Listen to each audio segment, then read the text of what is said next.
Agora deu. Graça e paz. Nessa noite, eu convido os amados irmãos a abrirem suas Bíblias para a primeira carta de Pedro, capítulo 5, versos de 4 a 12. Primeira carta de Pedro, capítulo 5, verso 4, versículo de 4 a 12.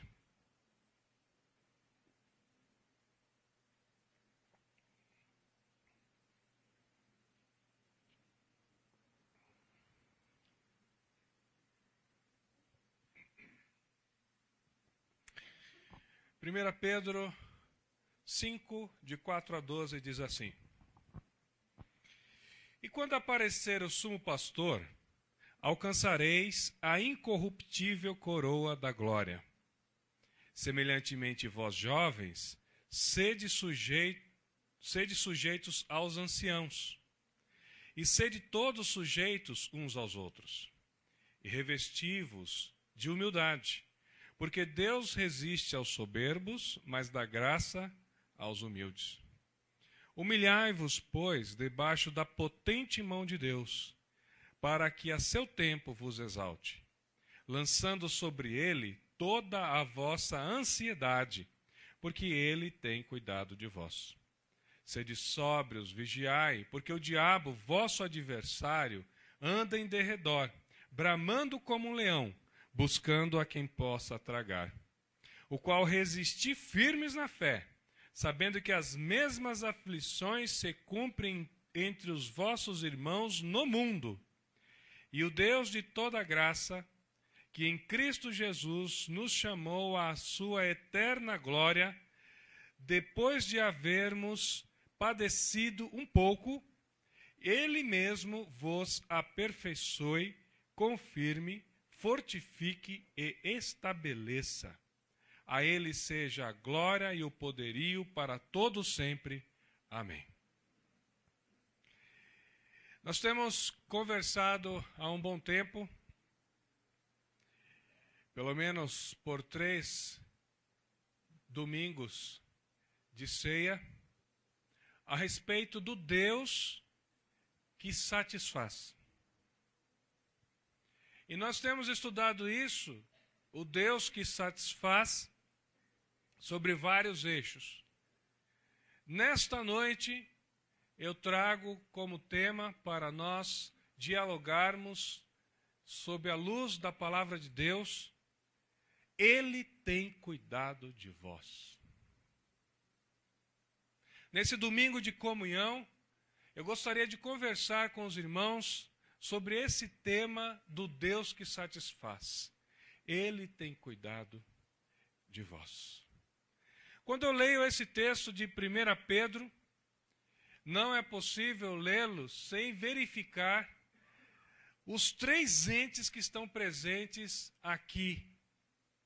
Existem 3 entes aqui que nós precisamos conversar sobre ele. E permita-me destacá-lo. O primeiro ente que está aqui latente é o homem. O homem está aqui. Porque o apóstolo já começa a dizer, no versículo 4, quando aparecer o sumo pastor, alcançareis a incorruptível coroa da glória. O primeiro ente que esse texto quer tratar é esse homem que tem um pastor, que não é só um pastor, ele é o sumo pastor, ele é o pastor dos pastores, a qual todos nós estamos sujeitos e fazemos parte do seu rebanho. Ele nos dará uma incorruptível coroa de glória. Uma incorruptível coroa de glória.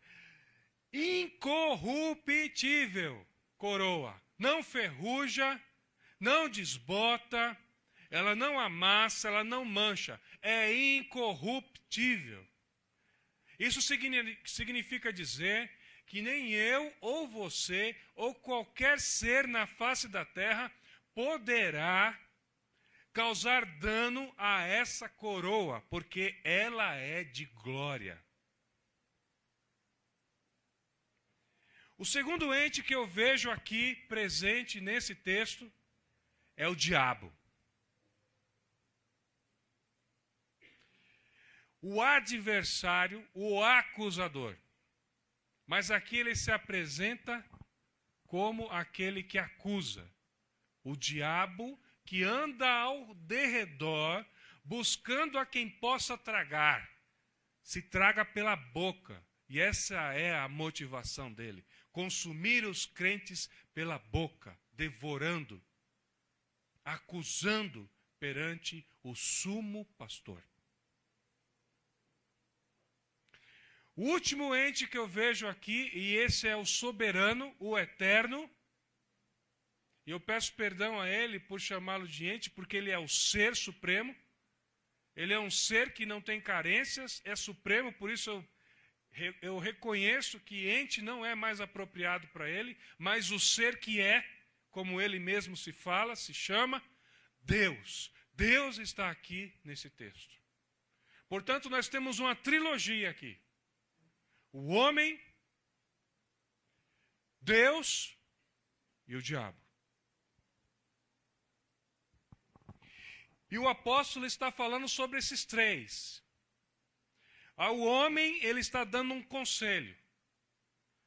Sobre o diabo, ele está fazendo uma advertência. E a Deus, ele está dando glória.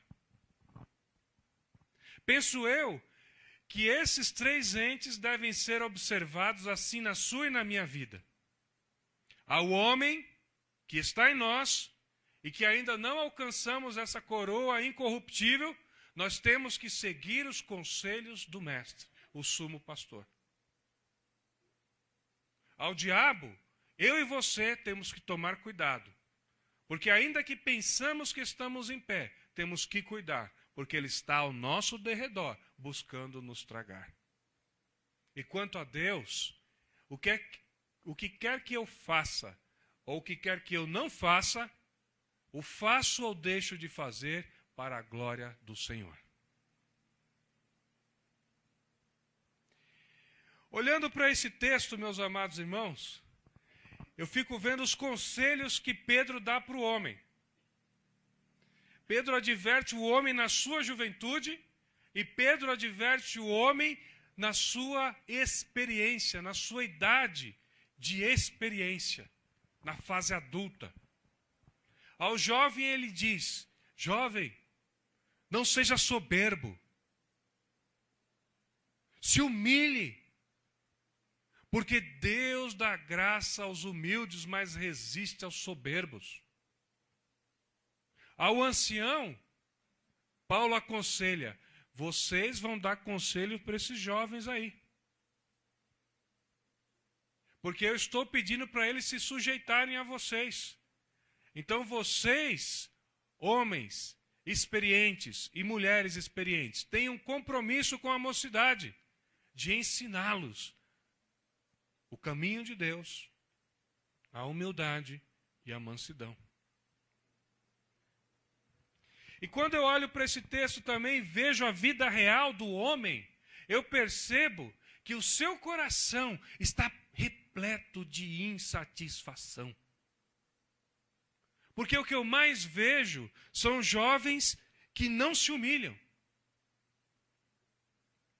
E o que eu mais vejo são homens e mulheres experientes que não dedicam o tempo a ensinar a juventude.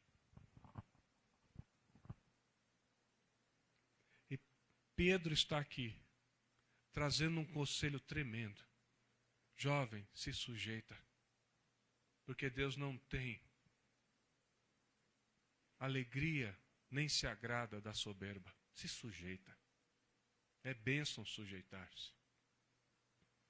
E aos anciãos, dai conselhos.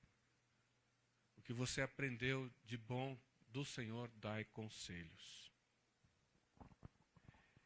Esse tempo aqui, em que Pedro escreve essa carta, era um tempo em que ele estava dando um encorajamento à igreja. Ele estava dizendo, sede fortes, ó igreja, porque ele começa o versículo 4 dizendo que quando o sumo pastor aparecer, nós receberemos uma incorruptível coroa de glória. Essa é a nossa esperança também. Esteja firme, ó crente. Fique firme, porque quando Jesus voltar, receberemos uma coroa de glória incorruptível. E nesse tempo que ele escreve, ele combatia um mal tremendo, uma perseguição tremenda que estava por vir aos crentes. Muitos crentes iriam morrer aqui. A perseguição iria matar a todos os apóstolos. Uns deles de maneira cruenta, atirados muitos cristãos aos leões, perseguidos. E Pedro vem com essa carta para apaziguar o coração do seu rebanho. Porque Jesus já havia falado para ele, Pedro, se tu me amas, apacenta o meu rebanho. E Pedro traz essa palavra de conforto ao seu povo, dizendo, fica firme, porque Jesus está voltando. Jesus está voltando, fica firme. E nesse tempo, um tempo muito difícil, em que a tecnologia não era lá essas coisas, mas havia uma tecnologia, nós poderíamos pensar que esses crentes que estavam sendo encorajados e que muitas vezes tinham as suas insatisfações e as suas frustrações, pensei eu que o problema deles era que eles levavam muito tempo para se deslocar para ir para os cultos, levavam muito tempo fugindo de perseguições, levava muito tempo tendo que escrever cartas, compor textos para poder, só depois de um mês, 2, talvez um ano, lerem aquilo que foi escrito por eles. Um tempo difícil, em que o espaço, a distância, era um tremendo obstáculo para que nós pudéssemos comungar uns com os outros no Senhor Jesus Cristo. Para você ter uma ideia, Júlio César, nessa época, para caminhar 385 quilômetros, levaria 8 dias. 385 quilômetros ele levaria 8 dias. O transporte era de carroça, cavalos ou escravos. 8 dias. 385 quilômetros para nós é o que hoje, hein?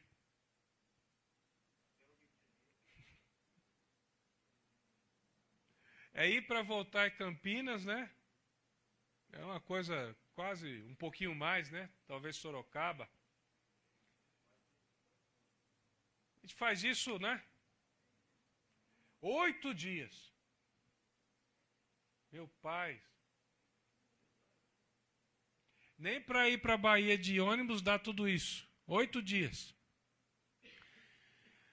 Você sabia que no século passado, em 1789, George Washington caminhou 385 quilômetros e gastou os mesmos 8 dias para tomar posse da presidência dos Estados Unidos? Do tempo que essa carta foi escrita, até George Washington, gastava-se 8 dias para andar 385 quilômetros.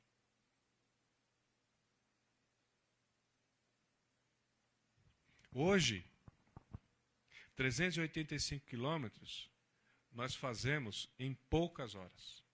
Uns fazem em 3, eu gastaria 3 horas, no máximo 4, para conseguir fazer esses 385 quilômetros. Numa autoestrada de 120 por hora. Fazendo a 110, porque eu não vou no limite, vou a 110. Em torno de 4 horas, tranquilo, uma viagem tranquila. Esses homens gastavam 8 dias. Hoje, podemos viajar 2.000 quilômetros por hora em um avião. Podemos dar a volta à Terra em 90 minutos num ônibus espacial em órbita terrestre. 90 minutos.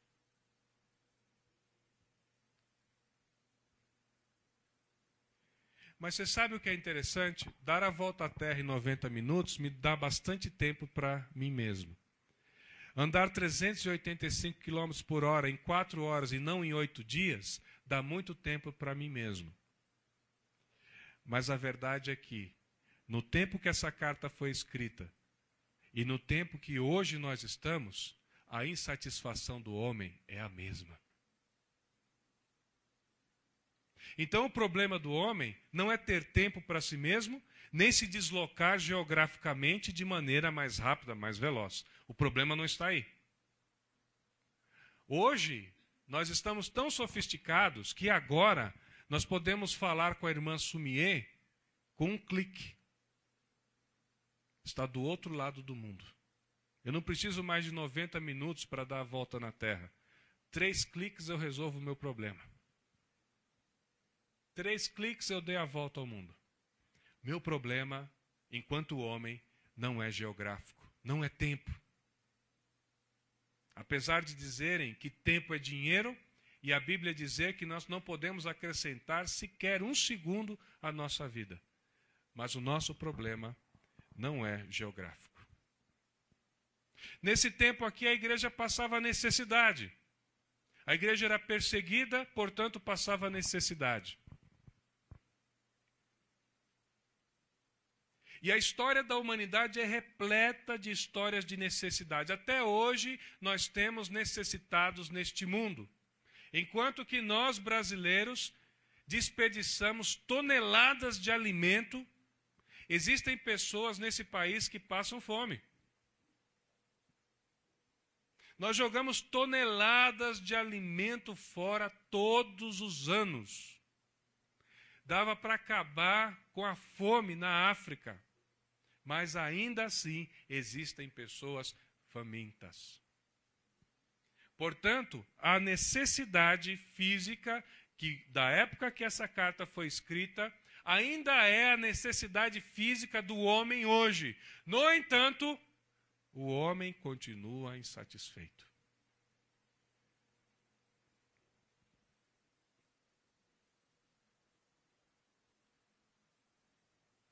A psicologia já nos provou. A psicologia já demonstrou isso. O que a Bíblia já relata há muito tempo, a psicologia veio e disse: o homem é formado por um corpo e uma alma que nós chamamos psique. Portanto, o homem não é só carne, o homem também é espírito. Nós temos esse dado científico. Embora a Bíblia já nos fale isso há milênios. O homem é um ser que possui uma alma ou é uma alma que habita um corpo. Aí dentro tem uma alma, mora um ente aí dentro que esse texto aqui está falando sobre ele. E esse texto adverte a ele: cuidado, porque o diabo está ao redor, querendo te tragar. Está dizendo a esse homem que está aí dentro: sujeitai-vos, sejam humildes, coloque-se debaixo da mão poderosa de Deus. O texto dialoga conosco no passado, assim como dialoga no presente. Porque essa alma desse homem, que esse homem tem suas necessidades que por vezes se demonstram insatisfeitas. Dentro de nós mora um ente chamado homem, e esse homem, para Deus, possui uma alma, e essa alma, por vezes, se revela plenamente insatisfeita. É uma insatisfação sem igual. Mas o problema dessa alma não é porque ela não se desloca no espaço, fica demorando no trânsito. Chega em casa estressado, foi o trânsito. Chega em casa cansado, foi o metrô. Desculpe a resposta atravessada que eu te dei, foi porque eu passei um dia sufocante. Mas está provado que o problema aqui não é geográfico e não é de tempo. O problema aqui é da nossa alma. A alma do homem possui uma plena insatisfação que Pedro está dizendo, o pastor, o sumo pastor, virá nos trazer uma coroa de glória incorruptível. Então, quando nós recebermos dele essa bênção, a nossa alma estará plenamente satisfeita. Porque no céu, meus irmãos, nós iremos glorificar a Deus eternamente.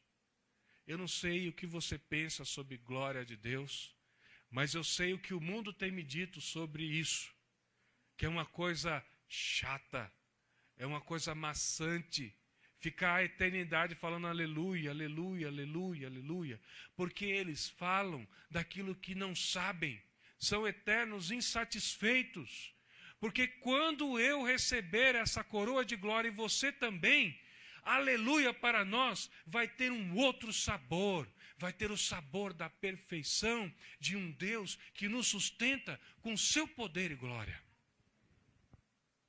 Então o aleluia não será esse que nós pronunciamos aqui, mas será um aleluia incorruptível, com uma língua incorruptível, com um coração incorruptível, com um ser, uma alma satisfeita de estar perto do Deus da satisfação. Mas enquanto isso não acontece, essa alma precisa buscar em Deus essa satisfação. Mas você sabe o que a nossa alma tem buscado? Ela tem buscado satisfação em muitas coisas.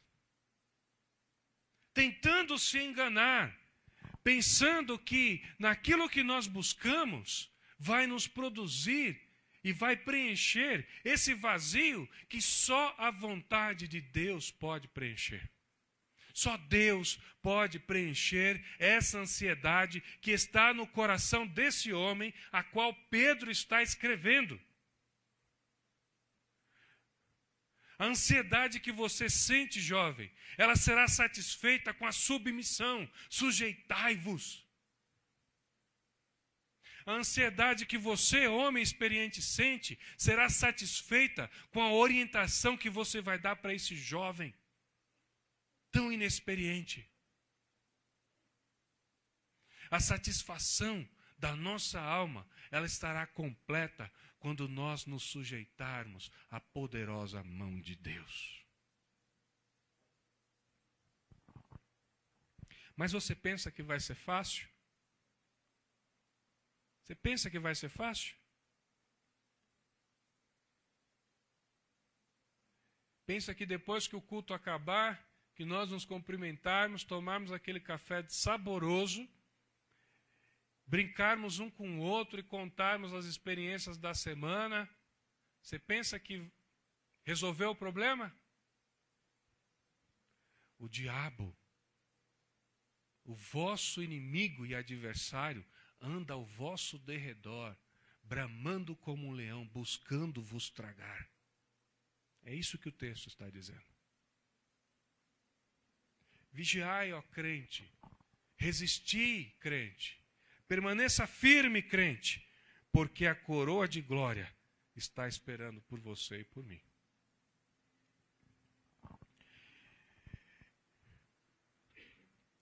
Eu tenho, há um bom tempo, ministrado uma palestra, e essa palestra contém um dado que eu acho de muito grande importância.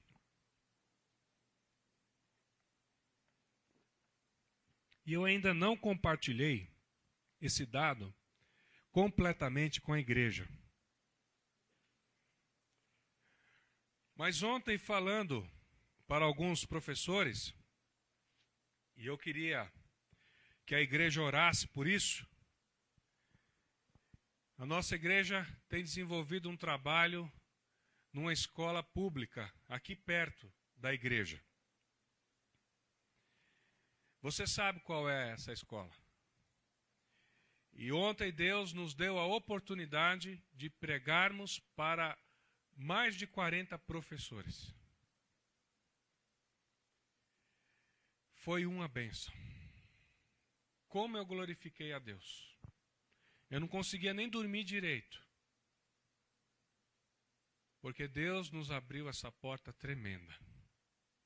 E depois que Deus abriu essa porta, uma professora que trabalha em Inácio Monteiro conversou conosco e nos pediu para nós ministrarmos essa palestra lá também.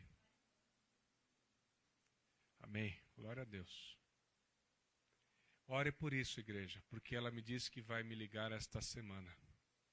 Ore por isso, porque o diabo, o nosso inimigo, o nosso adversário, está ao nosso derredor, buscando nos tragar. E na primeira oportunidade que ele tiver, ele quererá estragar todo esse projeto. Mas nós estamos sujeitos à poderosa mão de Deus. E é o Senhor que o repreende. Não nós, mas o poderoso Deus, o sumo pastor, que nos dará uma incorruptível coroa de glória. É Ele que vai por nós. Então, que Jesus vá. Porque todo o poder nos céus e na terra está sobre as suas mãos. E eu quero trazer esse dado que eu mostrei para eles. Porque esse dado me prova a insatisfação de uma camada da nossa sociedade. E uma camada que me chamou muito a atenção com esses dados foi a juventude. A juventude me chamou a atenção aqui. E eu quero apresentar para vocês esses dados. Eu vou apresentar rapidamente. Então preste atenção. Na capital de São Paulo, nós temos em torno de 10 mil internos da Fundação Casa. 10 mil. No estado de São Paulo, 20 mil. Esse número dobra. No Brasil, 100 mil. Você sabe quanto que isso representa na juventude? Por favor, juventude é dos 10, dos 11, melhor dizendo. Deixa eu ver. Não, o corte é 12. Dos 12 aos 19. Isso é juventude. Isso é que vai para a Fundação Casa. Fica até os 19 quem entrou aos 17 ou 16. Dos 12 aos 19. Isso significa 40% da juventude brasileira está na Fundação Casa. Se eu pudesse dizer, me atrever a dar um dado aqui agora em cima desses números, eu diria que quase metade de uma sala de aula de uma escola pública vai para a Fundação Casa. 48% da juventude brasileira está na Fundação Casa pela prática do tráfico de entorpecentes. 48%. Você sabe por que eles estão ali naquela Fundação Casa? Porque eles querem comprar um tênis, que eu não vou pronunciar o nome nem a marca. Mas eu tenho um slide e tenho o maior prazer de te mostrar. Custa R$ 1.200 o tênis.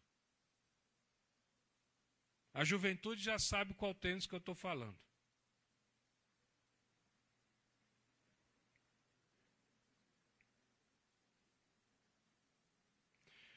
Por que eles estão na Fundação Casa? Porque eles querem um carro com um som de 6, 7 mil reais. Com rodas de liga leve de aquelas bem grandes. Eu só uso calota.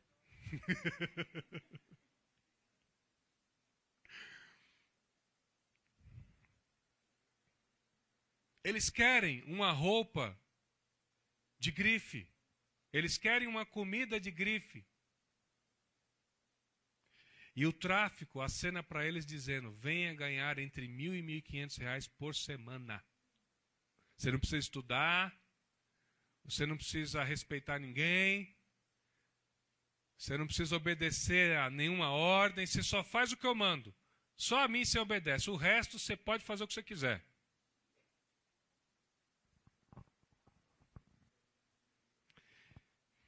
E aí o jovem, vendo uma oportunidade de consumir e satisfazer esse desejo pelo consumo, que não é dele, mas investe-se 15 trilhões de reais para fazer você querer esse tênis de 1.200 e consumir roupa de grife e comida de grife.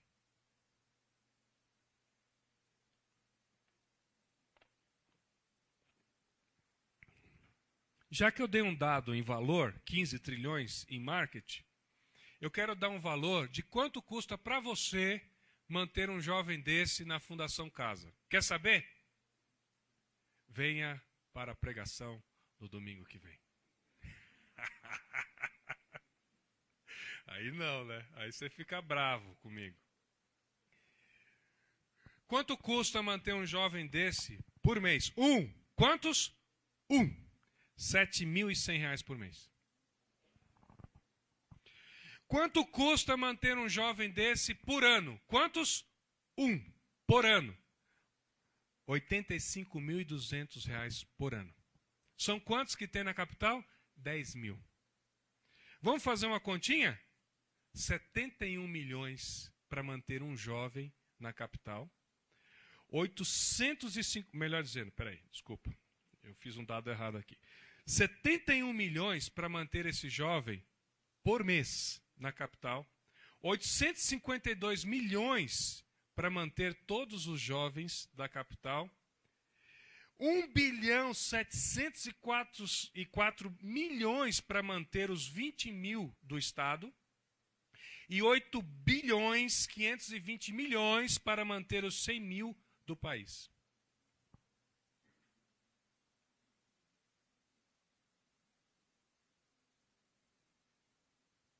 O que você espera desse país daqui 10 anos?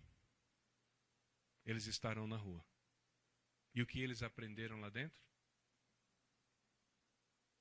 Daqui 10 anos, vocês esperem para ver como que vai estar São Paulo.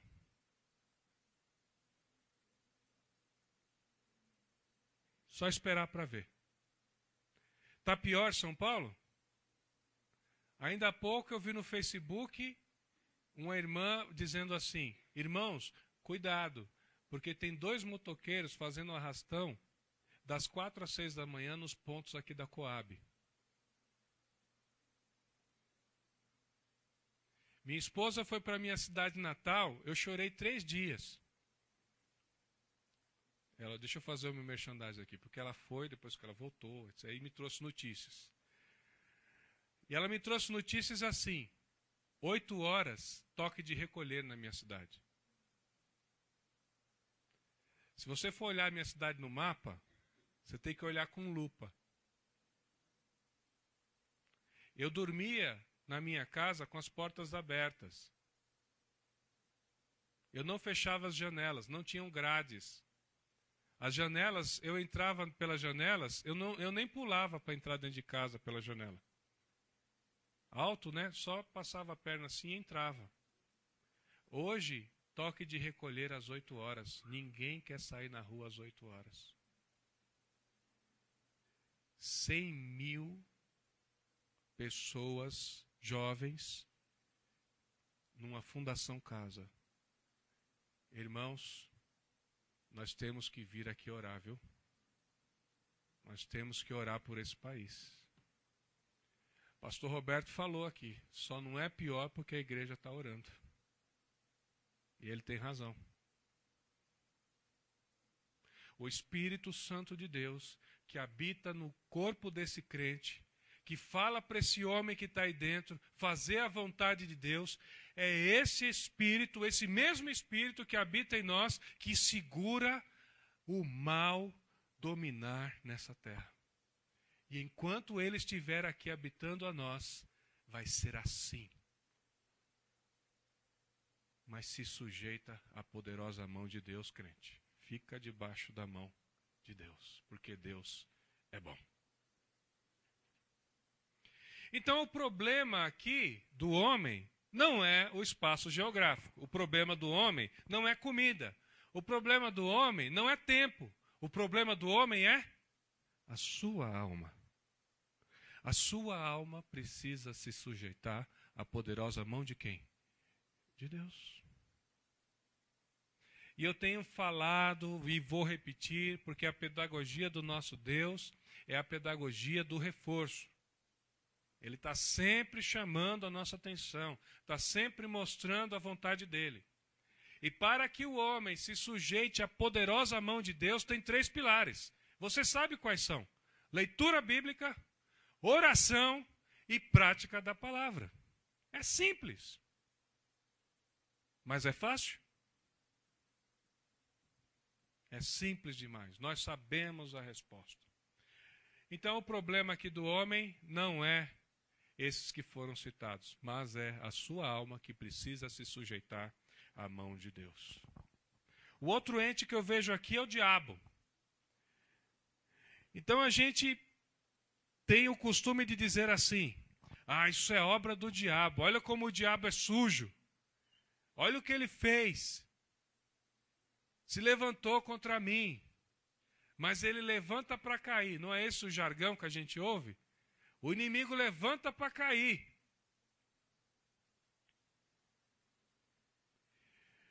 O texto está dizendo que ele está ao derredor, buscando a quem possa tragar. E se ele achar uma brecha, vai tragar. Não adianta você falar que levanta para cair. Porque se abrir a brecha para ele, ele vai entrar. É o que a Bíblia está dizendo. Então o problema aqui não é repreender o diabo. O problema aqui é eu me sujeitar à poderosa mão de Deus. Porque ele vai fugir de mim, se eu me sujeitar. Resistir, pois, ao diabo, e ele fugirá de vós. É simples. Esse ser que eu falei da última vez que nós nos encontramos, um dos maiores objetivos dele não é que eu e você façamos a vontade dele. O maior objetivo desse ente aqui, chamado diabo, é que eu e você façamos a nossa vontade. Nenhum crente que lê a palavra de Deus, que vem à igreja, que tem a prática de oração, quererá fazer a vontade desse ente, chamado diabo. Que isso? Isso é um absurdo. Não farei nunca. Mas fazer a sua vontade, aí já é uma coisa não tanto repugnante, não é? Estou fazendo a minha vontade. Não estou fazendo a vontade do inimigo. Estou fazendo a minha vontade. Só que Eva e Adão também fizeram a vontade deles. E olha o que deu. Olha no que deu. Então o problema do homem não é esse ente chamado diabo. O problema do homem é essa alma que habita nele e que tem que estar sujeita a Deus. E agora, esse ser supremo, o autor e consumador da nossa fé, da nossa esperança, esse ser supremo chamado Deus. A esse, Pedro diz: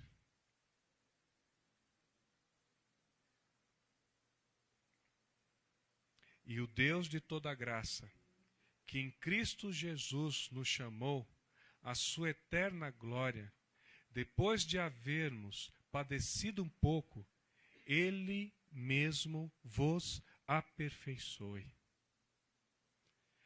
Primeira palavra que Pedro fala: vos aperfeiçoe. Depois, confirme. Depois, fortifique. E depois, e estabeleça. Olha que coisa linda. Deus vai nos aperfeiçoar. Como? Se nós nos sujeitarmos à sua poderosa mão. Deus vai nos confirmar. Porque à medida que nós superamos as aflições, resistimos às tentações, Deus vai nos confirmando cada dia.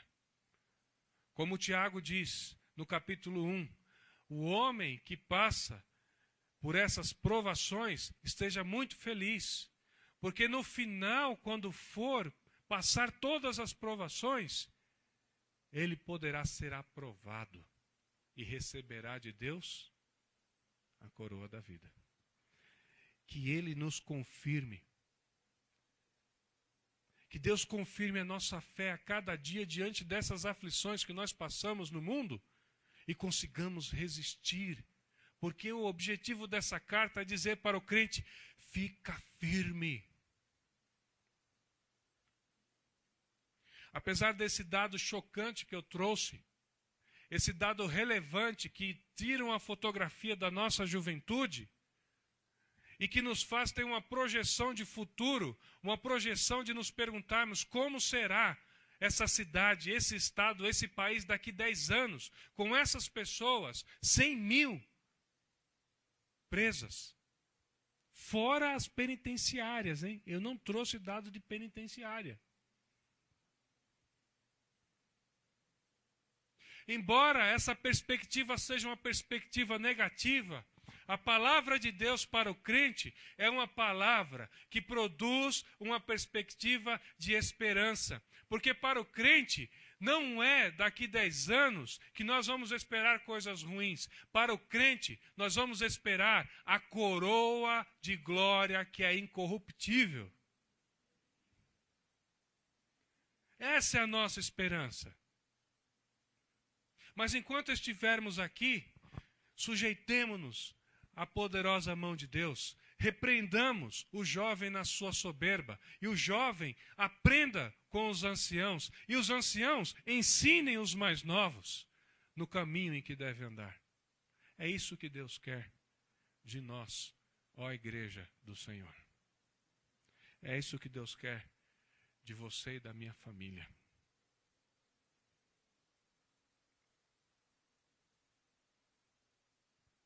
Porque Deus diz, nesse mesmo texto, através desse apóstolo, lançando sobre ele toda a vossa ansiedade, porque ele tem cuidado de vós. Jesus vai cuidar de você para esse motoqueiro não te pegar. Jesus vai cuidar de você. Jesus vai cuidar de você para que o seu filho não faça parte dessa horrenda estatística. Jesus vai cuidar de você. Jesus vai cuidar da sua filha e do seu filho, fazendo com que ele tenha um casamento diante do Senhor. Com uma mulher de Deus, com um homem de Deus que a respeite e conduza essa mulher no caminho do Senhor. Que eduque os seus filhos debaixo da poderosa mão de Deus. Deus vai cuidar de você. Deus vai cuidar dessa igreja, para que essa igreja cumpra a missão dela nesse bairro. Deus vai cuidar dessa igreja. Deus vai cuidar dos desamparados dessa igreja, das viúvas, dos órfãos, dos necessitados, porque isso é promessa na palavra dele. Mas Deus requer uma coisa de nós. Deus requer uma coisa de você. Ele requer de você que você humilhai-vos, pois, debaixo da potente mão de Deus, para que a seu tempo vos exalte, ó Igreja de Deus.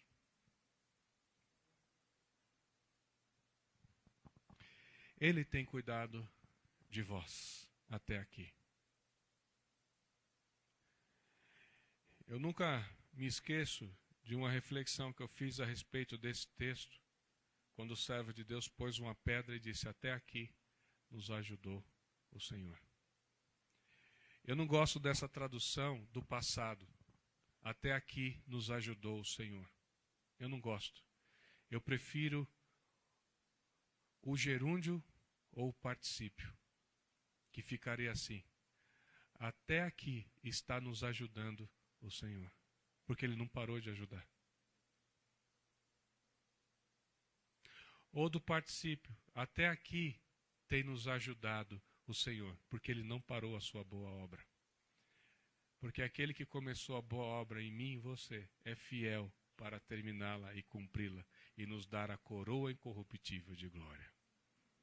A Ele toda a glória, toda a honra, todo o louvor para todo sempre. Amém.